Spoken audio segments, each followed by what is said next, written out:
It's beginning to look like you might be a money launderer, Delia. Kitbu dan tal-Occupy Justice fuq Facebook b'reazzjoni għall-istorja żvelata minn The Sunday Times li l-kap tal-Oppożizzjoni Delia daħħal kważi €500,000 f'ċekkiet u depositi fi flus kontanti f'kont bankarju f'Jersey.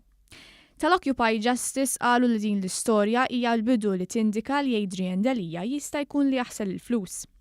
Fil-grupp Occupy Justice li twaqqaf sabiex ifakkar il-blogger Daphne Caruana Galizia huma attivi sew id-deputati nazzjonalisti mill-fazzjoni tal-ex kap nazzjonalista Simon Busuttil.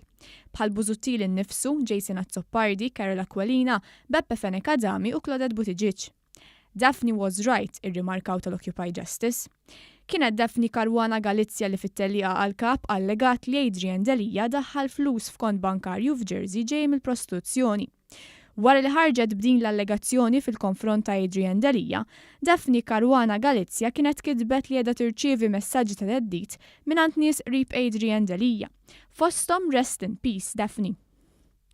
Intant, Alessandra De Crespo, membru fl-Occupy Justice, kitbet fuq Facebook li Delia fid-dawl ta' din l-istorja għandu jieħu deċiżjoni u jara x'se jagħmel bih innifsu fl-aqwa interess tal-pajjiż. Irreaġixxa wkoll David Take li kien attiv sew fil-Partit Nazzjonalista qabel ma laħaq kap Delia.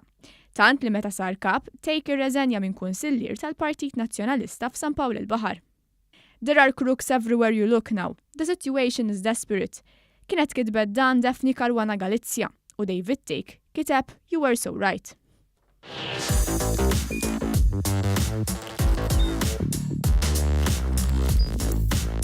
Idħol fuq one.com.mt u hemmhekk tista' tara l-programmi kollha li jxandru fuq One permezz ta' One Play.